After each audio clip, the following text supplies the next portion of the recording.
श्री हरिवंश दोस्तों, पिछले वीडियो में मैंने आपको बताया था कि आखिर किन लोगों को मनुष्य योनि में जन्म मिलता है और किस लिए हमें मनुष्य योनि में भेजा जाता है।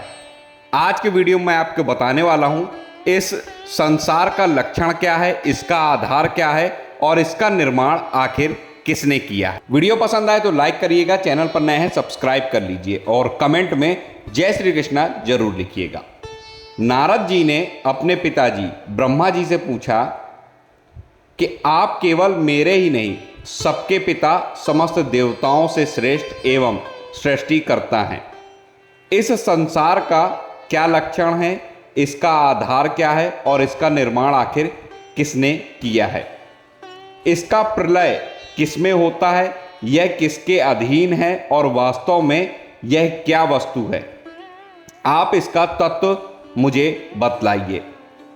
पिताजी, ये नारद जी ब्रह्मा जी से कहते हैं, आपको यह ज्ञान कहाँ से मिला, आप किसके आधार पर ठहरे हुए हैं, आपका स्वामी कौन है और आपका स्वरूप क्या है। आप अकेले ही अपनी माया से पंचभूतों के द्वारा प्राणियों की सृष्टि कर लेते हैं। जगत में नाम रूप और गुणों से जो कुछ जाना जाता है उसमें मैं ऐसी कोई सत्य, असत्य, उत्तम, मध्यम या अधम वस्तु नहीं देखता जो आपके सिवा किसी और से उत्पन्न हुई हो। इस बात से मुझे मोह के साथ साथ बहुत बड़ी शंका भी हो रही कि आपसे बड़ा भी कोई है क्या। तब ब्रह्मा जी नारद जी के सवालों का जवाब देते हुए कहते हैं, तुमने मेरे विषय में जो कुछ कहा वह तुम्हारा कथन भी असत्य नहीं है, क्योंकि जब तक मुझसे परे का तत्व जो स्वयं भगवान ही है जान नहीं लिया जाता तब तक मेरा ऐसा ही प्रभाव प्रतीत होता है।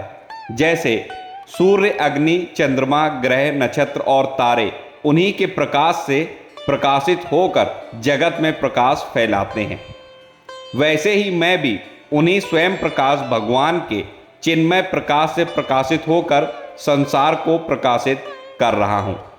यह माया तो उनकी आंखों के सामने ठहरती ही नहीं, झेप कर दूर से ही भाग जाती है, परंतु संसार के अज्ञानी जन उसी से मोहित होकर यह मैं हूँ, ये मेरा है, इस प्रकार बकते रहते हैं। द्रव्य यानी कि पानी, कर्म, काल, स्वभाव और जीव वास्तव में भगवान से अलग कोई दूसरी वस्तु नहीं है। देवता भी नारायण के ही अंग में कल्पित हैं।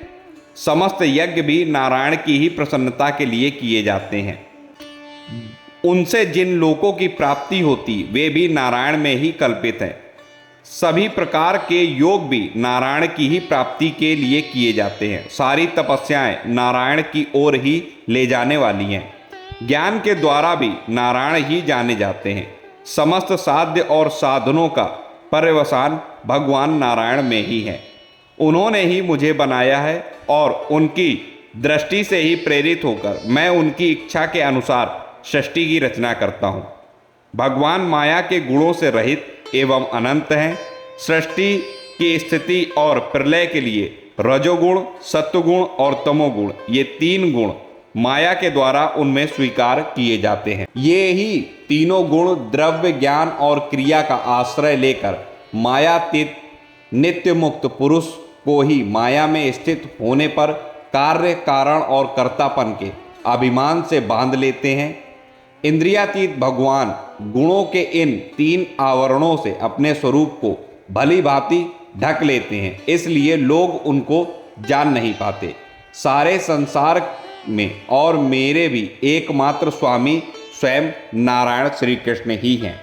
ये भगवान ब्रह्मा जी ने स्वयं कहा है और ये बात भागवत पुराण के द्वितीय स्कंद में लिखी हुई है, द्वितीय स्कंद के 5वें अध्याय में। तो यहाँ पर ब्रह्मा जी ने स्वयं बता दिया कि आखिर सभी के ईश्वर कौन है, आराध्य कौन है, देव कौन है और किनसे ये सारी सृष्टि किनके इशारों पर रची जाती है, कैसे इसका प्रलय होता है। ये सारी बातें ब्रह्मा जी ने अपने पुत्र श्री नारद जी को बताई हैं।